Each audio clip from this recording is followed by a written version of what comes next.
Programme ऐसा है खैबर पख्तूनख्वा में आपको खुशामदीद कहते हैं। मैं हूं जवेरिया बतूल और मैं हूं आमना एहसान।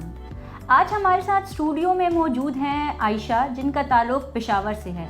इन्होंने बहुत कम एज से ही डिफरेंट कॉम्पिटिशन्स में जीप रैलीज़ की पार्टिसिपेट करना शुरू कर दिया था, लेकिन रिसेंटली इन्होंने अभी वाटर क्रॉस जीप रैली में ना सिर्फ पार्टिसिपेट किया है बल्कि कामयाबी भी हासिल की है। उस इवेंट को जो है अपने नाम किया है इन्होंने। इस बच्ची ने ना सिर्फ अपने माँ बाप का बल्कि पूरे पाकिस्तान का सर फ़ख्र से बुलंद कर दिया है। वक्त ज़ाया किए बगैर आपकी मुलाकात करवाते हैं आयशा से।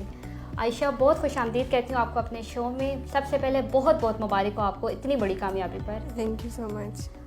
आयशा, अमूमन जो लड़कियों का ज़्यादातर रुझान होता है, या तो वो डॉक्टर बनना चाहती हैं बचपन से, या कहते हैं हम टीचर बनेंगे। आपने माशाल्लाह एक हट के काम किया है, तो ये आइडिया आपके जहन में किस तरह आया? किसी को देख के आपका शौक़ पैदा हुआ या नहीं आपकी अपनी ख्वाहिश थी? मेरे बाबा बाबर खान यूसुफ जी, वो ख़ुद भी एक रेसर हैं, उन्होंने भी रेसिंग की हुई है। तो वो जब जाते थे रेस के लिए, हम साथ जाते थे, तो उनको देख के हम भी इंस्पायर हो गए। हमने कहा हम भी रेस करेंगे। इन द एज ऑफ 12 मैंने फ़र्स्ट रेस किया था, उसमें मैंने पोजीशन हासिल की। मैंने लिया था उसमें फ़र्स्ट पोजीशन। फ़र्स्ट रेस में मैंने फ़र्स्ट पोजीशन लिया। 12 साल की उम्र जी। और जब दूसरा रेस आया तो उस टाइम ये जनवरी का रेस था, सवाबी रेस था, उसमें मैंने सेकंड लिया। फिर नेक्स्ट ईयर हमने फिर से ये रेस जो ऑर्गेनाइज हुई थी, तो उसमें मेरा आया था, स्नो क्रॉस में आया था 3rd पोजीशन, और जो सवाबी था उसमें आया था 2nd पोजीशन। फिर वंस अगेन जब इन द एज ऑफ 14 मेरा जो कालाम में रेस हुआ था, उसमें मैंने फ़र्स्ट पोजीशन लिया। और आते ही साथ हमारा हुआ दिसंबर में हमारा स्नो का रेस हुआ था, और जनवरी में हमारा हुआ था सवाबी का रेस, उसमें मैंने सिर्फ फर्स्ट लिया। इस साल फिर से मैंने लिया है फ़र्स्ट पोजीशन सवाबी में। अच्छा आयशा, आपके माइंड में जब ये आइडिया आया तो आप ने सबसे पहले अपना ये आइडिया किस से डिस्कस किया? अपने पेरेंट्स में, अपने बाबा से किया, अपनी अम्मी से, और उनका फिर क्या रिस्पॉन्स था? सबसे पहले तो मैं अपने साथ ही सोचों में थी कि अपने दोस्तों को बताती कि मैं भी रेसिंग करूँगी ये वो। तो फिर उसने कहा अच्छा ठीक है, हमें भी फिर सिखाना। फिर मैं एक बार बाबा के पास गई, मैंने कहा बाबा मैंने भी ऐसी रेसिंग की। तो बाबा ने मुझे ये नहीं कहा कि नहीं ये रेसिंग ठीक नहीं है आप लोग के लिए। उन्होंने उल्टा मुझे और किया कि आप भी आ जाओ, मोटिवेट किया कि आप भी आ जाए, रेसेस करें हमारे साथ। फिर मैंने जब फर्स्ट टाइम बाबा ने पहले मेरी ट्रेनिंग की, पूरा 1 साल मुझे ट्रेनिंग में लगा था। पहले जब बाबा को देखते थे तब भी थोड़ा बहुत पता था कि रेसिंग कैसे करते हैं, गाड़ी कैसे चलाते हैं, और तो उसके बाद बिल्कुल क्लियर हो गया। बाबा ने कहा ओके, फर्स्ट रेस मैंने 12 एज में किया था, और उसमें बाबा ने मुझे बहुत सपोर्ट किया था। उसमें थोड़ी सी जब रेस करते हो तो थोड़ा सा वो होता था कि घबरा जाते हो, नर्वस हो जाते हो। तो उसके बाद अभी जो रेसेस होती है उसमें नहीं होता। अच्छा, आपके साथ आपके फादर का काफ़ी हद तक सपोर्ट रहा है? अच्छा, आप सिर्फ एक 15 साल की बच्ची हैं, काफ़ी छोटी उम्र है आपकी। इस एज में जीप चलाना, फिर वो कंपटीशन को जीतना एक बहुत बड़ी बात है। तो ये आपने कहाँ से ट्रेनिंग ली? किसने आपको ज़्यादा वो किया? मेरे बाबा, उन्होंने मुझे बाबा से सीखा था? अच्छा। 1 ईयर मुझे लगा ट्रेनिंग में, क्योंकि जब एक चीज़ सीखते उसमें टाइम लगता है, और ये तो रेसिंग है, तो ये एक तरफ से डेंजर भी है, एक तरफ से शौक भी है, तो दोनों है। एक अपने आप को एक तरफ से बचाना भी है और दूसरी तरफ अपना शौक भी पूरा करना है। तो जब आपने सीखना शुरू किया तब आपकी कितनी एज थी? मैंने जब सीखना शुरू किया था तो उसमें मेरी 11 ईयर एज थी। 11 ईयर्स, माशाल्लाह। अच्छा, इसका कोई क्राइटेरिया है कि नहीं? क्योंकि मोस्टली हम लोग यही देखते हैं ना कि ड्राइविंग लाइसेंस का इशू होता है। इस एज से जो है 15-16 मिनिमम एज है ड्राइविंग करने के लिए। तो आप लोगों का भी फिर इस तरह कोई लाइसेंस का होता है या नहीं? ड्राइविंग लाइसेंस चाहिए होती है जब तो आप लोग रोड पे ड्राइव करो। अच्छा। मैं रोड पे नहीं करती, मैं अलाउड नहीं हूँ कि मैं जाऊँ घर से स्कूल जाऊँ, वो भी गाड़ी खुद लेके जाऊँ। मैं ऑफ रोड रेसर हूँ, मैं ऑफ रोड करती हूँ, मैं ऑफ रोडिंग करती हूँ। मैं एक ऑफ रोडिंग में ये होता है कि ट्रैक सीधा नहीं होता, मतलब ऊपर नीचे होता है बहुत। उसमें ये नहीं होता, जब हम रेस करते हैं तो उसमें ये नहीं है कि अभी गाड़ी आगे से आए, एक और गाड़ी आगे से आएगी, तुम इधर से जा रहे हो। उसमें पूरे रूल्स होती हैं। पहले हमने 2-3-4 बार रैकी करनी होती है। जब हम रैकी करें, हम इस काबिल हो जाएं कि हमें चेक करना पड़ता है, हमने पूरा साइन करना होता है कि हम इस काबिल हैं कि हम रेस करें, उसके बाद हम जाते हैं रेस करते हैं। ड्राइविंग लाइसेंस उसलिए ज़रूरी होती है कि जब तो आप लोग रोड पे चलाओ। मैं तो स्ट्रीट ड्राइविंग नहीं करती या ड्रिफ्टिंग करती हूँ या ये वो, मैं तो रोड पे ड्राइविंग नहीं करती, मैं तो ऑफ रोड करती हूँ, ऑफ रोडिंग करती हूँ ना। जैसे पहाड़ होते हैं, हम उधर जाते हैं, नौशहरा में पीछे जगह है, हम उधर जाते हैं ज़्यादातर। मैंने ड्राइविंग उधर सीखी है बहुत, लाइक उधर। इसके पीछे एक प्रॉपर पूरा इंस्ट्रक्शंस गाइडलाइन का جی بالکل بالکل. ہمارے یہاں پر یہ ہے کہ سوسائٹی ایسی ہے ہماری کہ لڑکیوں کے لیے جو ہیں سرٹن باؤنڈریز جو ہیں وہ سیٹ کی ہوئی ہے کہ اس سے آگے آپ نے نہیں جانا, اس سے آگے اگر لڑکی چلی جائے تو بس پھر اس کو جج کرنا شروع ہو جاتے ہیں. تو آپ کو کبھی اس چیز کا سامنا کرنا پڑا, ایسے کوئی ایکسپیرینس آپ؟ ایسے تو کچھ ہوا نہیں, لیکن ایک دو بار جب مجھے تو کوئی کچھ نہیں کہہ سکتے کیونکہ میرے بابا ہیں, جب وہ آتے ہیں تو بابا کے پاس جاتے ہیں, بابا کہتے ہیں کہ یہ تو لڑکی ہے, دوسری بات یہ پٹھان ہے اور تو یہ کیسے کر رہی, کیوں کر رہی ہے یہ. تو بابا کہتے ہیں کہ پہلی بات میں ان کا گارڈین ہوں, دوسری بات ان کو میں گائیڈ کرتا ہوں کہ لوگ کیا کرتے ہیں, کہ یہ میری مرضی ہے, دوسری بات یہ. اور بابا کا یہ ہے کہ لوگ بہت کچھ کہتے ہیں لیکن بابا ان کو ایک جواب دیتے کہ دیکھیں کہ ہم چاہتے ہیں کہ اگر آپ بھی اس پلیٹ فارم میں آنا چاہتے ہیں ہمیں بتائیں, ہم آپ کو اپریشیٹ کریں گے, ہم اور بھی خوش ہوں گے کہ ہمارے ساتھ کوئی آ رہا ہے اور بھی خوش ہیں. میری بہت دوست ہیں جن کے بابا ایسے تھے, لیکن جب ان سے میں ملی تو ان سے میں نے بات کی. اب میں بھی ماشاءاللہ ایک لڑکی کی ٹریننگ کر رہی ہوں فرام ثواب, وہ اسلام آباد میں ہوتی ہے, وہ آتی ہے, ان کی میں ٹریننگ کرتی ہوں خود.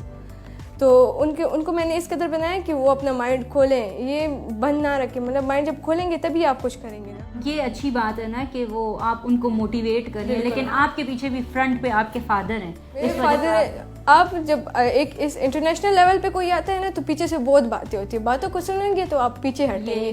تو یہ باتیں کبھی سننی نہیں ہے, آگے آنا چاہیے. بہت اسپورٹس ہے جیسے کرکٹ, جیسے فٹ بال ہوتی ہیں, ادھر لڑکیاں ہوتی ہیں, یہ تو چھوٹی سی ریس, یہ تو چھوٹی سی کمپٹیشن ہے. آ جائیں ریس کریں, ماجی آ جائیں میرے ساتھ, ابھی مجھ سے کوئی ٹیسٹ لے لیں گاڑی میں بالکل آپ کو دیتی ہوں. اگر میں اگر اس میں نہ جیت سکی تو پھر آپ بتائیں. ماشاء اللہ. تو فیوچر کے کیا پلانس ہیں, آپ نے اسی کو کنٹینیو کرنا ہے کہ نہیں آپ نے کوئی اور فیلڈ چوز کری؟ اس کو بھی کنٹینیو کرنا ہے, لیکن جتنا میرا وہ ہے نا مطلب شوق ہے تو میں سی ایس ایس کروں گی. سی ایس ایس کریں گی. تو اس کے علاوہ کوئی ایکٹیویٹی آپ جو کریں؟ ہاں, پینٹنگ پسند ہے آپ کو, تو کرتی ہیں آپ؟ ہاں بہت کرتی ہوں. پینٹنگ مجھے سب سے اچھی لگتی ہے. مطلب ریس ایک سائڈ پہ, لیکن گھر میں جو زیادہ تر میں کرتی ہوں وہ پینٹنگ ہوتی ہے. میں دیکھ رہی ہوں آپ کا مورال جو ہے وہ ماشاءاللہ سے بہت ہائی ہے. آپ ہماری جو لڑکیاں ہیں دیکھنے والی, آپ کی عمر کی جو ہے, ان کو آپ کیا میسج دینا چاہیں؟ میں ان کو یہ میسج دوں گی کہ وہ آئیں ہمارے ساتھ ریسز کریں. وہ اصل میں ہم پاکستان کا نام ایک انٹرنیشنل طریقے سے میں آؤں گی, میں پاکستان کا نام انٹرنیشنل طریقے سے پریزنٹ کروں گی. اور میں اور لڑکیوں کو بھی کہوں گی کہ آئیں ہمارے ساتھ ریسز کریں, ہمارے ساتھ, مطلب اس میں مزہ ہے بہت. یہ نہ سمجھے کہ اس میں یہ کیمراز ہے, یہ بات ہے.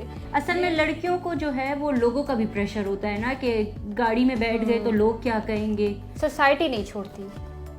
تو وہ ایک لڑکی اپنے لیے خود آواز اٹھا سکتی ہے. ان کے سوسائٹی میں ان کا کیا کام ہے, وہ آئیں جب وہ ایک کام کریں گی تو جب یہ لوگ اپنا یہ لیول اپ کریں گے تبھی لوگ ان کو اپریشیٹ کریں گے. ایسے تو نہیں کہ وہ بس بیٹھی ہے تو وہ کہیں گے کہ بس آپ نے یہ کام ہی کرنا, آ جاؤ اپنے لیے آواز اٹھانی پڑے گی. اپنے لیے آواز اٹھانی. میں تو بہت لڑکیوں کو کہتی ہوں کہ آئیں میرے ساتھ. ابھی بھی 2-3 لڑکیاں جوائن ہوئی ہیں نا, تو وہ بھی ریسز ابھی ہمارا سپتمبر میں آڈیشنز ہے دبئی میں, تو ادھر میں نے اپنی انٹری کروائی. اور ادھر بھی ینگیسٹ ریسر سارے جا رہے ہیں, آل اوور دی ورلڈ سارے ینگیسٹ ریسرز جا رہے ہیں, تو اس میں بھی جا رہی ہوں. تو ہم امید رکھیں پاکستان کے انشاءاللہ اللہ آپ کو کامیاب کرے.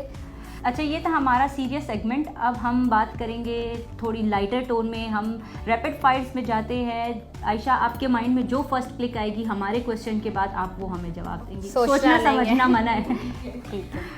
ماما یا بابا؟ بابا. گھر پہ کس کی زیادہ چلتی ہے, امی کی یا ابو کی؟ بابا کی. اسکول نہ جانے کے لیے سب سے اچھا بہانہ بنایا ہو؟ وہ طبیعت خراب ہے, نہیں جانا. بس وہ مان جاتے ہیں؟ کیا کہتے ہیں پھر کہتے ہیں کہ اگر ہم گئے تو بیمار ہو جائیں گے, اور بھی پھر آپ خفا ہوں گی کہ اب میں نے اپنے بچوں کے ساتھ زیادتی کی ہے. تو اس میں وہ تو ہمیشہ ایک ہی بہانہ بٹر لگا کے تھوڑا سا راضی کر لیتے. نہیں, تو ہمیشہ ایک ہی بہانہ بناتی ہیں؟ نہیں, الگ الگ کہتی ہوں کہ امی اگر آج گئی تو میری میم مجھے ڈانٹے گی, میں نے یہ ٹیسٹ تیار نہیں کیا, وہ ٹیسٹ تیار نہیں کیا, تو اس میں ہی رہ جاتے. امی کے ہاتھ کا کھانا یا پھر ریسٹورینٹ؟ ماما کا. ایسی شرارت جس پہ بچپن میں بڑی پٹائی ہوئی ہو؟ پٹائی اس پہ ہوئی تھی کہ جب میں اسکول میں تھی تو میں سیسو میں مطلب منکی بار پہ تھی, تو میں وہ کھیل رہی تھی, تو پیچھے سے ایک لڑکی ہے نا, اسے مجھے دھکا دیا. تو میں نے اس کو کچھ نہیں کہا, میں نے کہا ٹھیک ہے. وہ جب کر رہی تھی نا, وہ جب لٹک رہی تھی تو میں نے اس کو دھکا دیا, اس کو منہ ہی پورا ہاسپٹل جانا پڑا. پھر انہوں نے مجھے مما کو کال کی, مما نے پھر مجھ سے ڈانٹا تھا اس دن اس بات پہ. Your inspiration? میں ایک ریسر ہے سلما خان, बिल्कुल वो जो जैसे स्टेप्स फॉलो करती है ना, वो ही मैं यूज़ करना चाहती हूँ। अभी जब चालिस्तान रेस हुआ था तो उसमें भी वो आई थी, तो मैं उसको देख रही थी कि किस टाइप ऑफ रेसिंग करती है, क्योंकि मैं ज़्यादातर उसको ही देखती थी। वो हमारे साथ क्लब में होती थी तो ज़्यादातर मैं उसको देखती थी, तो मैं कहती मैं भी ऐसी बनूँगी।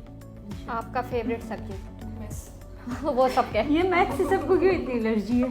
ये 9-10 में पता नहीं कोई अलजबरा ये लोग घुसा देते हैं मैथ्स में, इसलिए वरना 5th तक हमारी फेवरेट ही मैथ्स होती है।